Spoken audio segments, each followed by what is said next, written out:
the rain starts, but who knows? We have a very interesting docket this week, and the first case is one of those interesting ones, but we would ask you to try to adhere to the time limits that are, when the yellow light comes on, you have 2 minutes, and when the red light comes on, please stop talking unless you're answering a question from the court. We have read the briefs and record excerpts. We may not have been into the entire record, so we appreciate record citations when those are available. The first case of the morning is number 23-10078, Neese versus Becerra. We hear first from Mr. Peters. Good morning, and may it please the court. David Peters on behalf of the United States of America. The district court erred in several respects when it declared unlawful and set aside the 2021 notice. The notice merely explains that the reasoning of the Supreme Court's decision in Bostock applies to Section 1557's prohibition of discrimination on the basis of sex. As a threshold matter, plaintiffs lack standing to challenge the notice. Plaintiffs say they fear losing federal funding from some future enforcement action, but plaintiffs haven't shown that their conduct in any way runs afoul of the interpretation announced in the notice. So if the plaintiffs had said, we are not going to take care of anybody who is transgender, I would not say that, but I'm saying if they were to say that, that's a quote, would they then have standing? That's a much easier case, Your Honor, because, again, the notice doesn't specify which conduct is prescribed. It just, at a high level of generality, says Bostock's reasoning applies. And they would still need to show some credible threat of enforcement. But in a situation like that, in which plaintiffs are just saying categorically we don't intend to provide this conduct, then... I mean, even if it's something like they want to come in for a COVID vaccine, we're not going to give it to them because they're transgender or they're homosexual or whatever, some statement like that, that they will simply refuse to care for those people, regardless of what the caring is, whether it has a lick to do with what your physical body is. Is that something that then you would not be protesting standing on? You're right. I think we'd still have some questions about whether there would be an enforcement action because plaintiffs haven't shown that the HHS has ever enforced Section 1557 in this way. Why don't you pull the mic up a little closer? Oh, of course. Is that better, Your Honor? Yes. But that would be something to fear because why else if you set out that notice but to let people know don't do that? I think, the notice's purpose is to provide clarity about the application of Bostock. But, as this court explained in Braidwood, there is a very thin line between a declaratory judgment and an advisory opinion. And the question about whether... the vaguer it is, the easier it is for you to challenge standing until you go after someone. I don't think that's right, Your Honor. I don't think the notice clarified much of anything. But that just underscores why there's no standing, Your Honor. Well, now, wait a minute. Standing, we're only talking about the first condition of standing, which is injury, right? Yes, Your Honor. We're talking about the... We look at that in terms of the affidavits that each doctor filed, and it seemed to me, I wasn't clear on it, but it seemed to me that they said, we will not... Ms. Neese, Dr. Neese said, I will not prescribe hormones to people under 16. I do not treat anyone under 16, right? Your Honor, I think... But what if they're between 16 and 18? They're still not minors in the eyes of the law. Suppose someone comes in and, asks for puberty blockers or whatever, 16 to 18 years old. Your Honor, so Dr. Neese's testimony is that she does not treat minors or teenagers. She's just not comfortable with that. It is not in her area of specialty. And HHS has never required a physician to provide care that is outside their area of specialty. I think if you look at, for example, page 34 of the response brief, in which the plaintiffs lay out the kind of conduct that they intend to engage in, and there's just no fair reading of the notice that level of conduct or that specific conduct is prescribed by the statute. Well, just what does the notice include then? Your Honor, it explains that Bostock's reasoning applies to Section And, 1557. well, you're talking about medical care. We're not talking about sports where it's an easy question about boys on girls teams and bathrooms and locker rooms. We're talking about medical care. So what does this mean?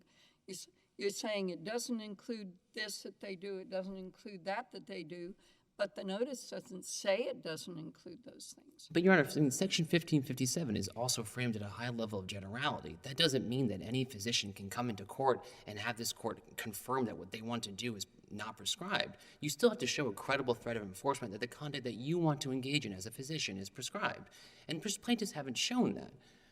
Again, Your Honor, what they want to do is Giving someone a test of their part that the other gender does not have is not discriminatory. It's just reality of people's bodies. So it's not discriminatory even under just general sex to say, well, a woman needs X and a man needs Y in terms of tests because of what they've got in their body. Your Honor, it is perfectly sensible for a physician to prescribe someone getting a prostate exam who has a prostate, right? And it's not discrimination just because that individual happens to be a trans woman.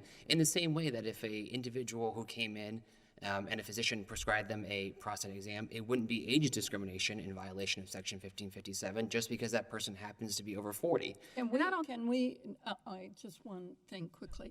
Can we take these representations on your part to be the authoritative position of HHS?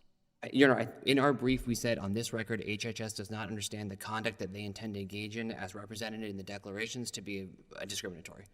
And so there is not an indication. So these plaintiffs face no risk of future prosecution in the view of HHS, pending the notice of proposed rulemaking. On this record, Your Honor, just what they say they want to do, when you look at page 34 of the brief and they say they want to engage in 4 activities, there's just no indication that that would be a violation. I mean, again. And actually one of them I think would be against Texas law, which is converting somebody from one gender to another under age 18. Isn't there a Texas statute that prohibits that? Your Honor, am I familiar with Texas state law is not, I'm not positive, Your Honor, but I would say that the conduct that they want, just to answer Judge Jones's question, HHS does not understand the conduct that they are engaging in to be discriminatory. And because of that, there's no showing that they face a credible threat of enforcement. The only injury that plaintiffs are claiming is that they fear some future enforcement action for engaging in conduct that they think the Secretary thinks violates the statute. As we're made clear, we don't think that conduct violates the statute, and there's just no fair reading of the notice that it does. And plaintiff's theory is, in some ways tied up with the merits in that their view is that the notice somehow misconstrues Bostock. But that's just an entirely contrived and view of what the notice says and what Bostock says. Plaintiffs have this idea that they can discriminate.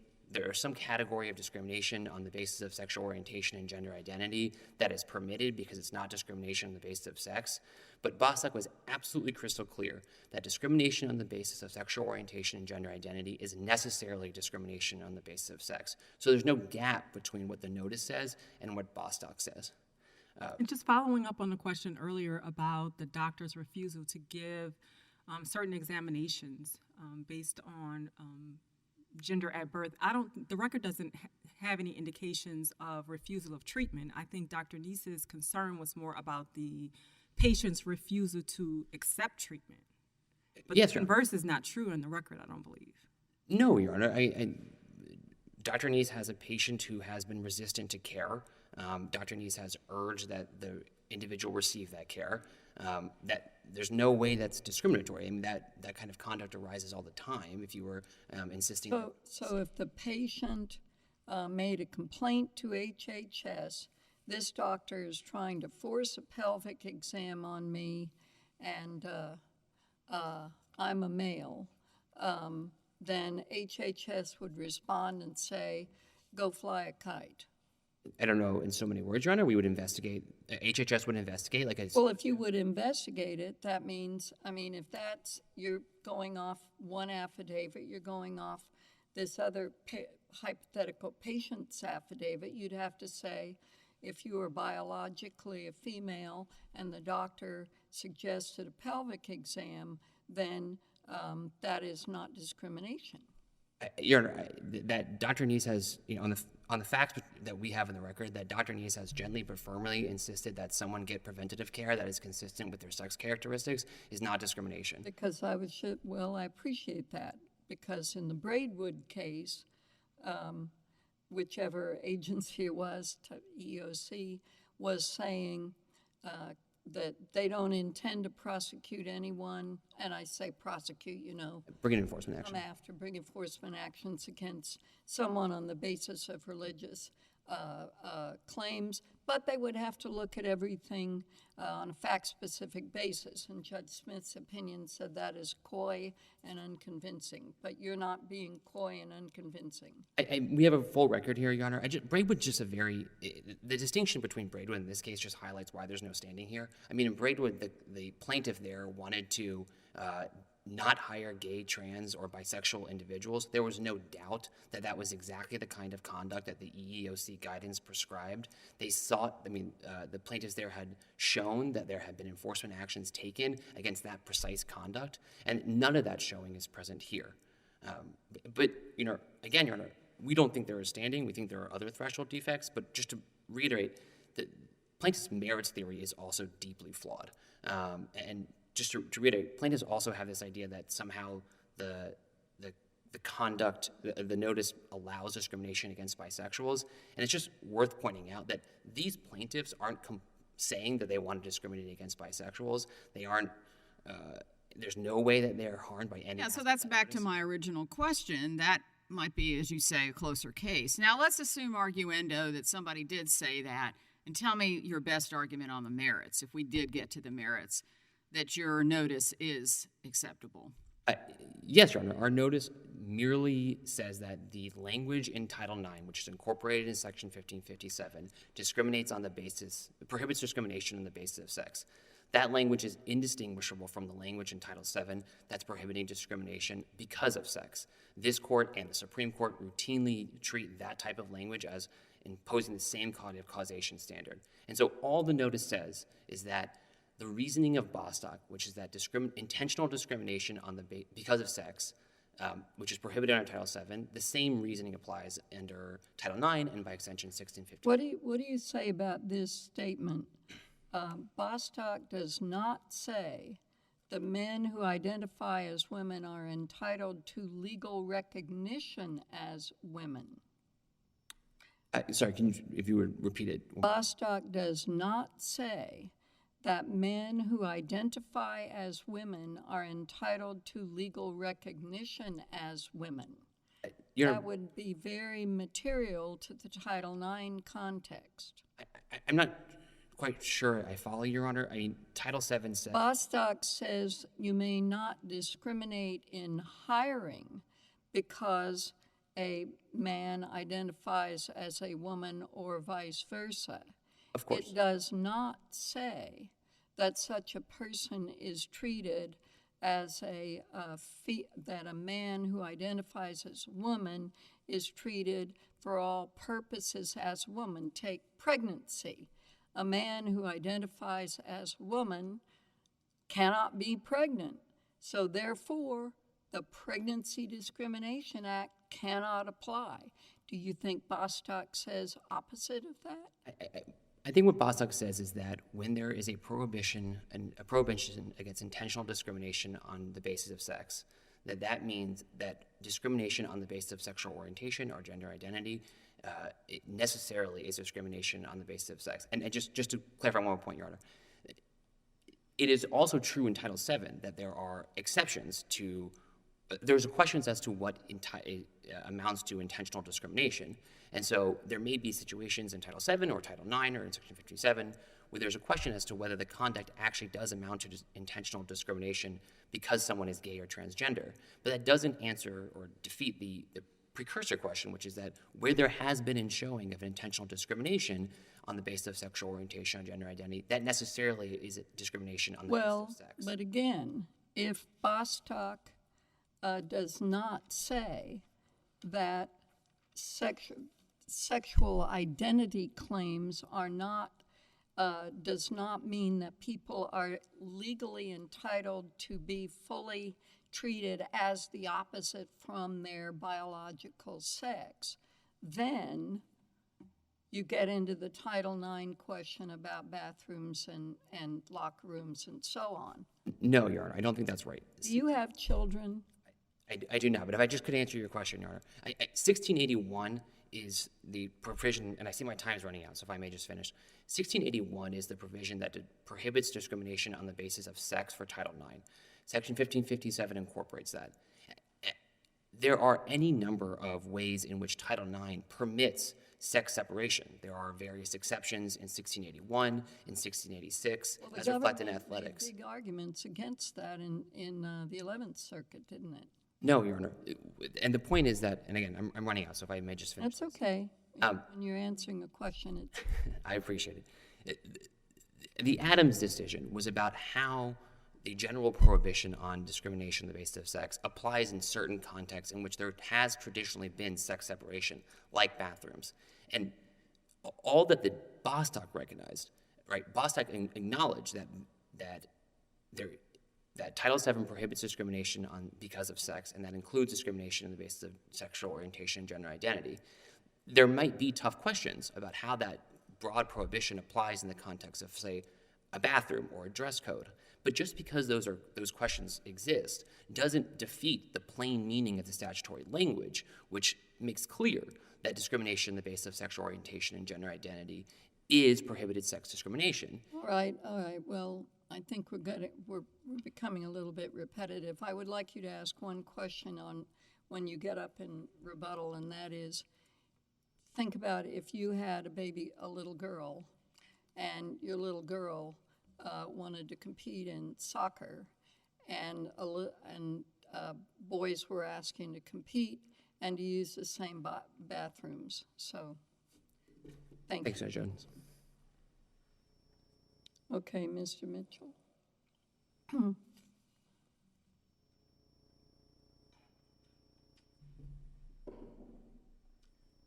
Thank you, Your Honors. May it please the Court.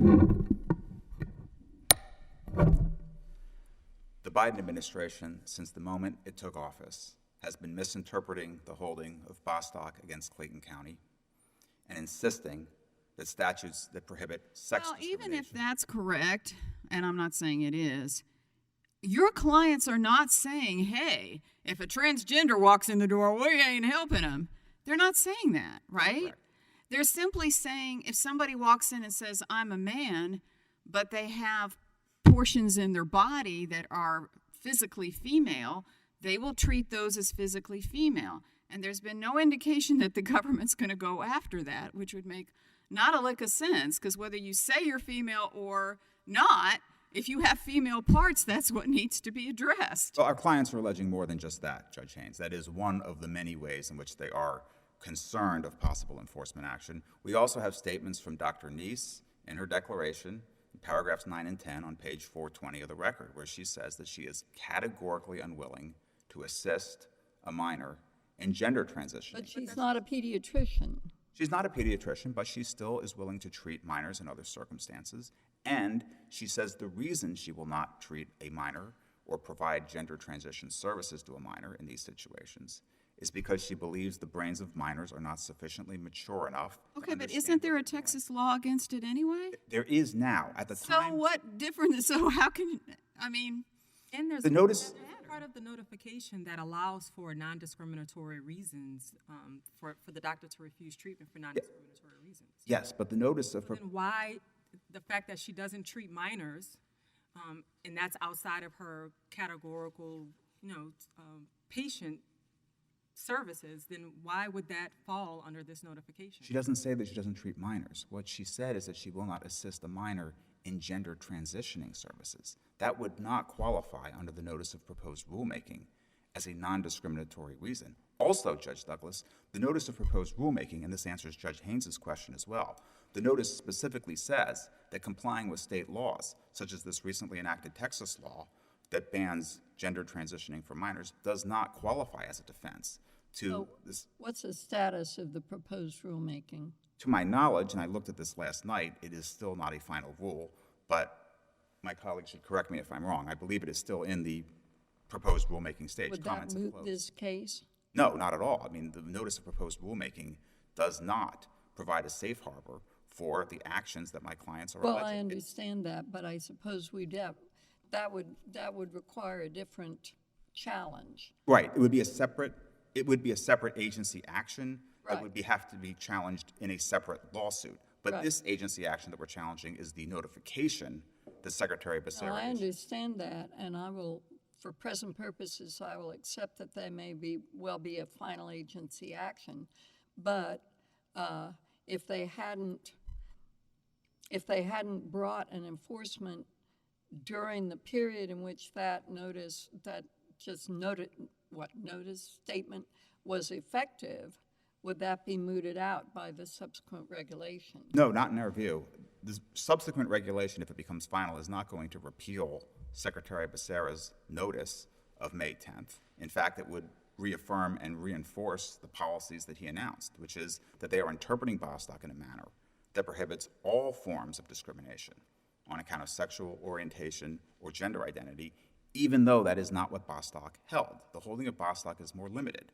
Bostock is interpreting a federal statute that bans discrimination on account of sex, and one is only guilty of sex discrimination if changing the biological sex of the person alleging discrimination would change in any way the conduct and behavior of the person accused of discrimination.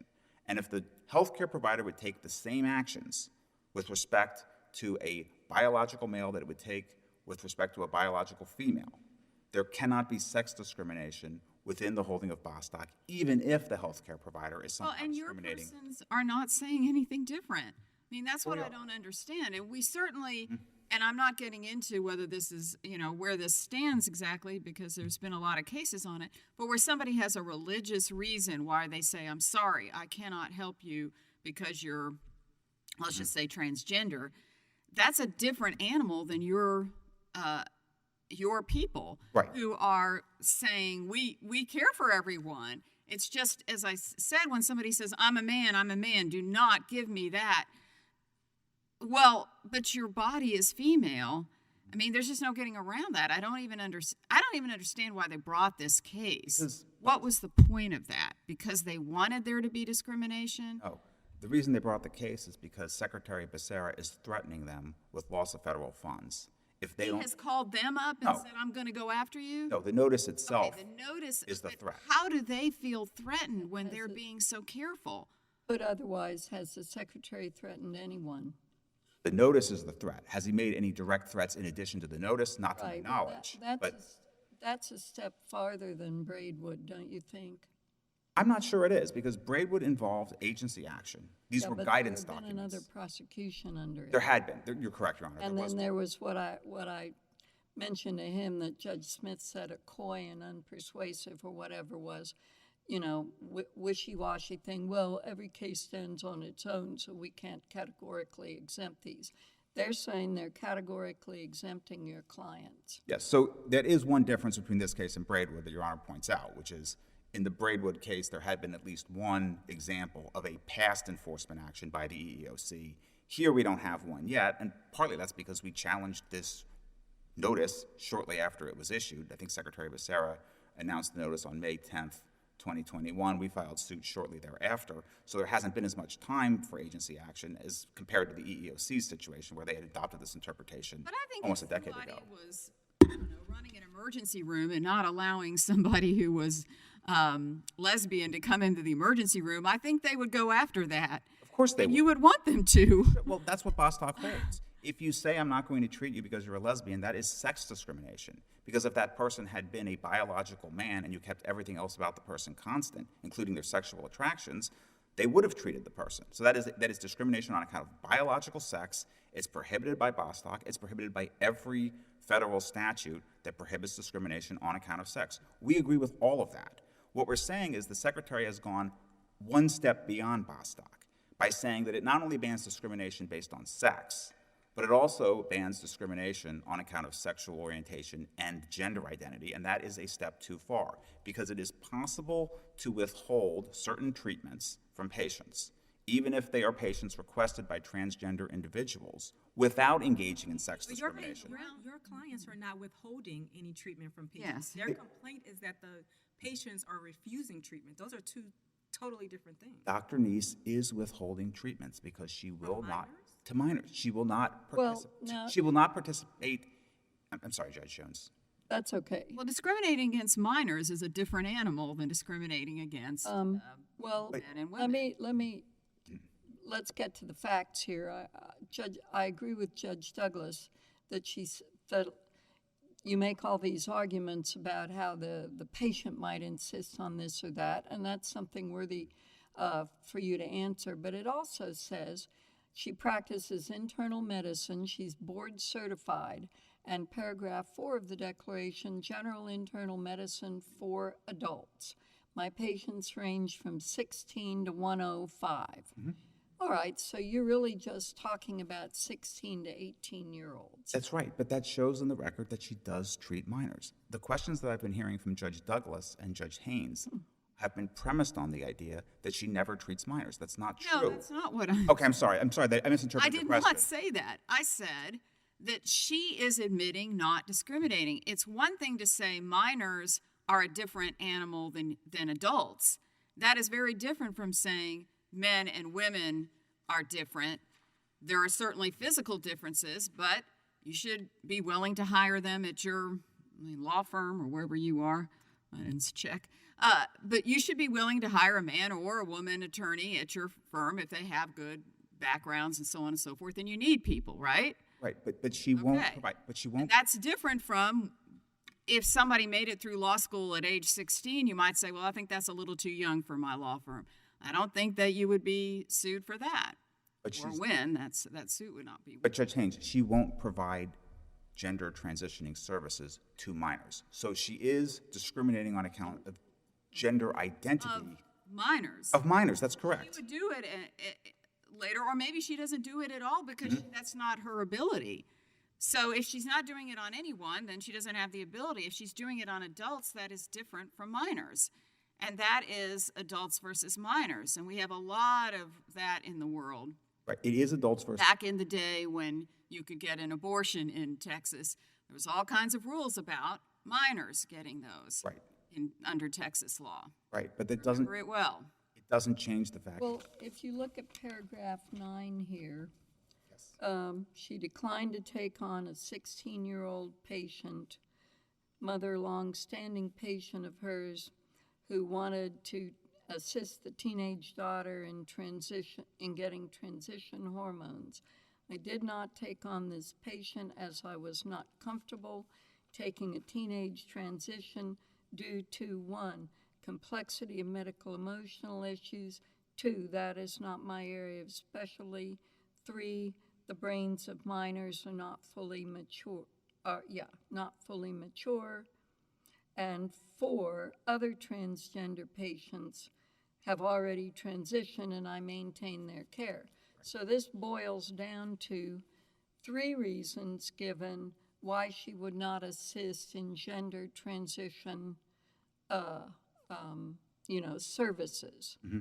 And you're saying that would be enough to violate the notice. It clearly is. I mean, Well, now, all I'd say is, we'll let him answer on rebuttal, but Mr. Peters says nothing Dr. Neese does violates the notification. but there's nothing. First, the notification is not what we're challenging.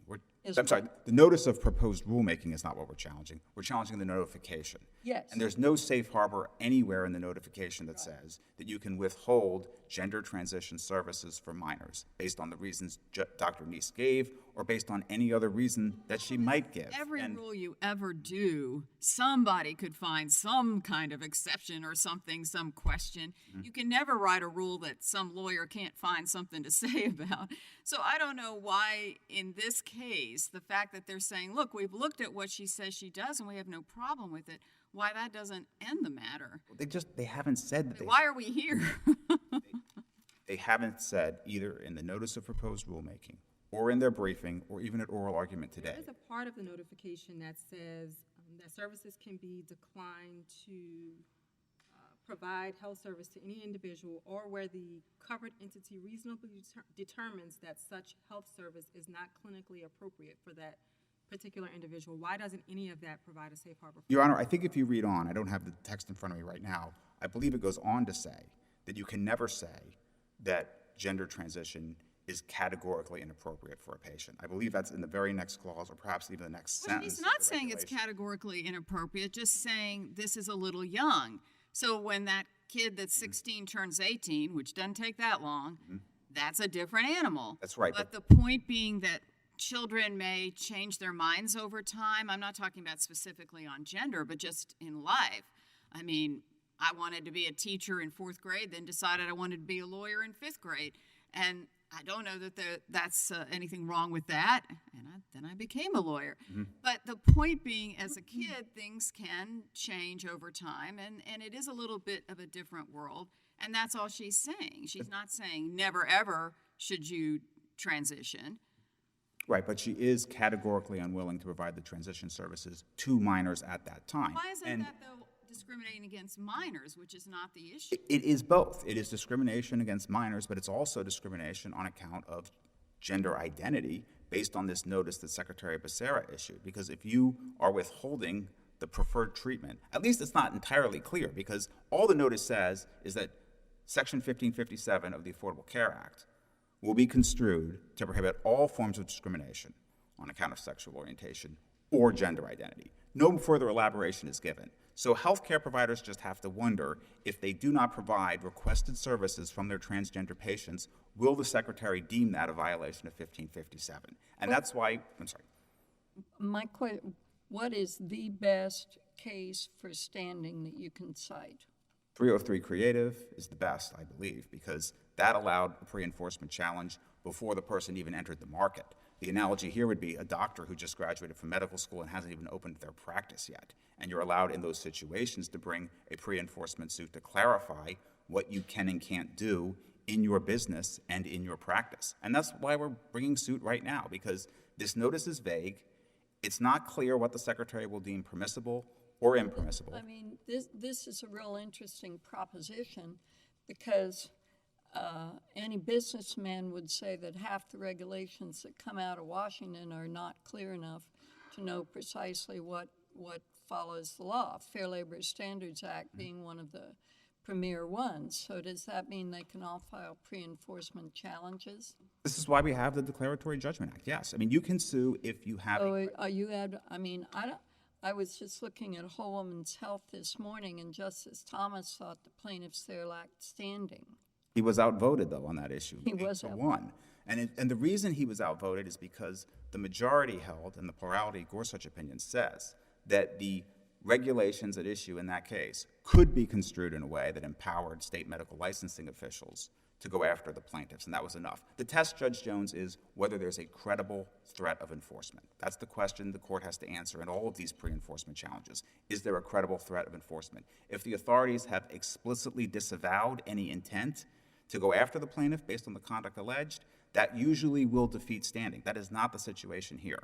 There is no safe harbor in Secretary Becerra's notice, and there is no safe harbor in the notice of proposed rulemaking that would immunize healthcare providers who categorically refuse to provide gender transitioning services to minors. There is some language in the notice of proposed rulemaking suggesting that they can get out of doing this in certain situations, if they say it's not my area of expertise, if they have other reasons for not treating a minor that might not touch on the issues of gender identity or sexual orientation. But there cannot be any doctor in America who can safely rely on that representation in the notice of proposed rulemaking without fearing the possibility that they could lose federal funds. And that's all we need to get into the courtroom door under Article 3. A credible threat, we have shown that. Wouldn't you agree that if your plaintiff were a surgeon and if your plaintiff were a surgeon, you wouldn't have standing?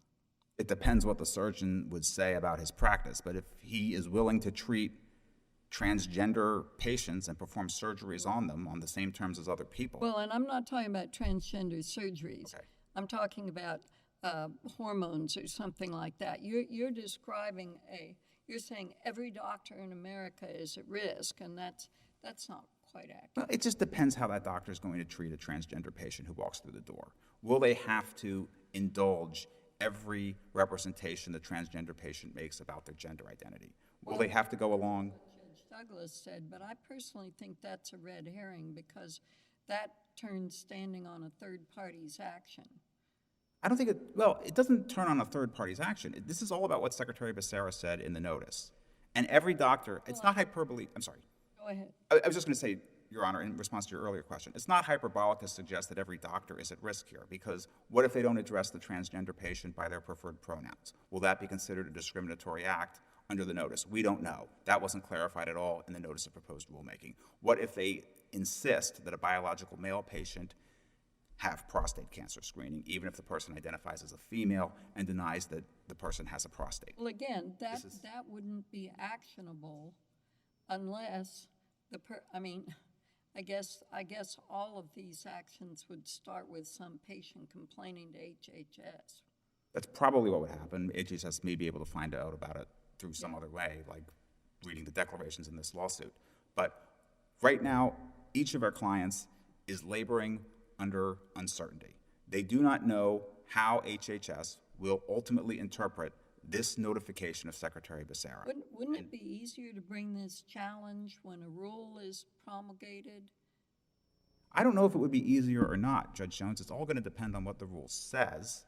And in the meantime, it's clear from Secretary Becerra's notice that this is how Section 1557 of the Affordable Care Act will be enforced. They are interpreting it. Well, but ain't enforcing it, as you say. I mean, they haven't gone after anyone, and your clients seem like the least likely people for them to go after because they are so graciously trying to be sure. They're saying, we're doing this and this, but the problem is the person's body and so on and so forth. That does not sound like someone who is just throwing all people of one group out the window. Yeah, our clients' views on transgenderism are nuanced. They are not people who would categorically refuse to treat a transgender patient. They want to treat transgender patients in a manner that is ethical. The Hippocratic Oath. It is, consistent with their obligation to do no harm. And there are reasonable and real disagreements in this context between Secretary Becerra's understanding of a medical provider's obligation and my client's understanding of what those obligations are. And one of them is that minors should not be transitioned under any circumstance. Dr. Neese makes that clear in her declaration. Secretary Becerra has not, either in his notification of May 10th or in this subsequent notice of proposed rulemaking, provided any assurance to medical professionals who will not assist in a gender transition of a minor that they are safe under his interpretation of 1557. I have one other question, and that is, you are not defending Judge Kaczmarek's reading of Title VII and 1557, I take it. We didn't make that argument below, and in fact, we explicitly conceded that there was no real distinction between on the basis of sex in Title IX and because of sex in Title VII. I don't think it's necessarily wrong for a judge to sua sponte, pick up an argument that a litigant hasn't made, but to answer Your Honor's question, we did not make that argument below, and we're not really making it on appeal. Okay. All right. Thank you. Thank you, Your Honors. Mr. Peters?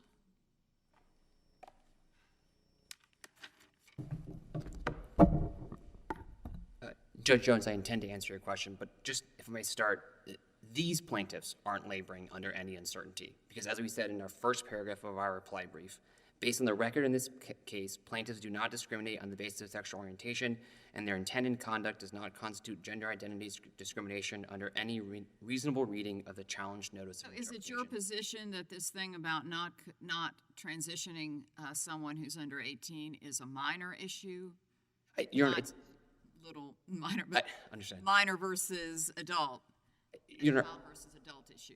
our understanding of why that's not discriminatory conduct is because it's not what Dr. Neese does. It's not her area of specialty. She says expressly in her declaration that that is not something that she does, that she is comfortable with. It is not something that she... Well, I think a lot turns on this paragraph 9, which is why I recited it to Mr. Mitchell. And she also said, not comfortable taking it on, A, due to the complexity of the issue, medical and emotional issues, after all, you're blocking hormones, you're preventing the natural development, you're causing girls to have mustaches or boys to not develop themselves. Two, that is not my area of specialty, but she said, and three, the brains are not fully mature. Now, it doesn't have, she says, I cannot and will not do it.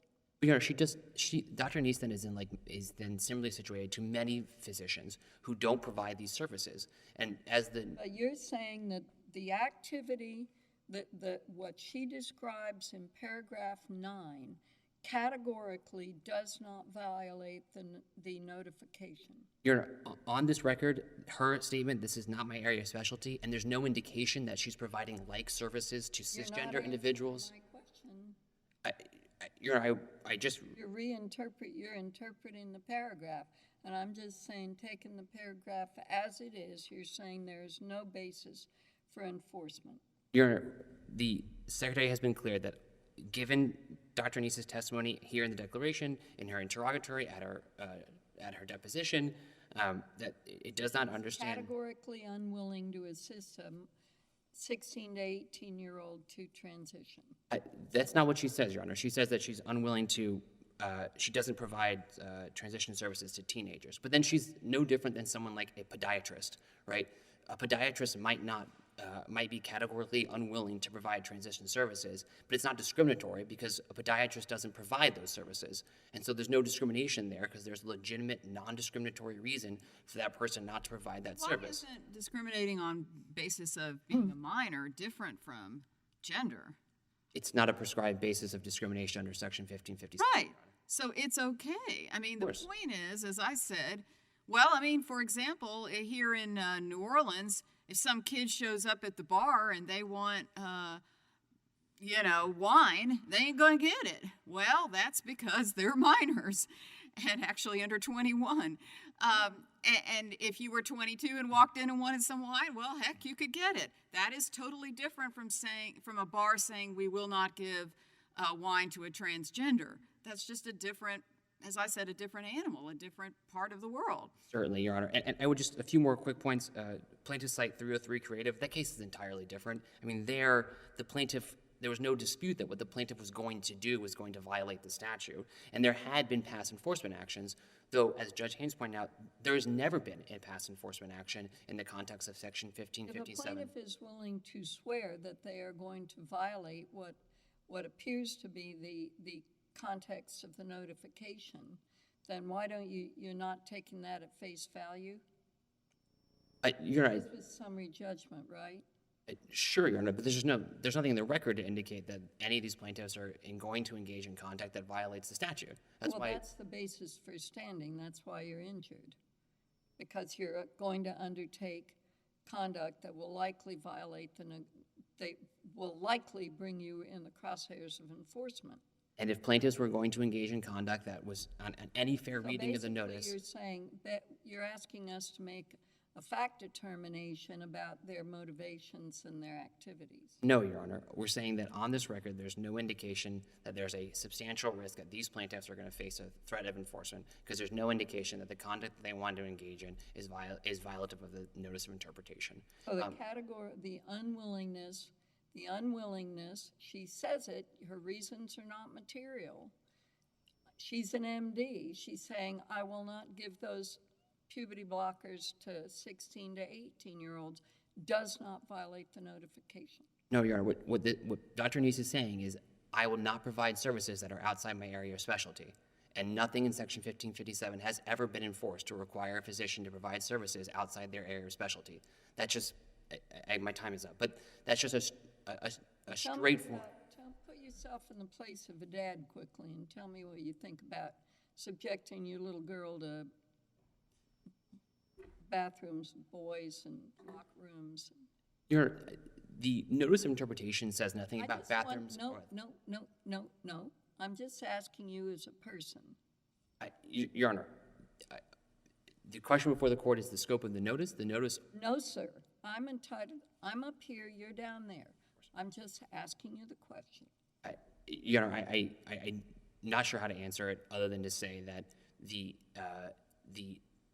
question about how Section 1681's prohibition on sex discrimination applies in the context of something like a bathroom or an athletics facilities. Nope. It is a question that is might present difficulties, and that is why the Department of Education is issuing. Well, at least you admit that it presents difficulty. And that's why the Department of Education is. That's the problem with all of this.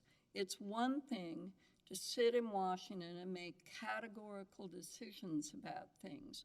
But when you're talking about putting little girls, I have 3 granddaughters, in situations where they're going to run around half-dressed with half-dressed little boys, and when you're talking about giving them puberty blockers so they can't mature, or boys can't mature, it's just, that's the difference between being some kind of 25-year-old in Washington and actually being a parent who has to think about the best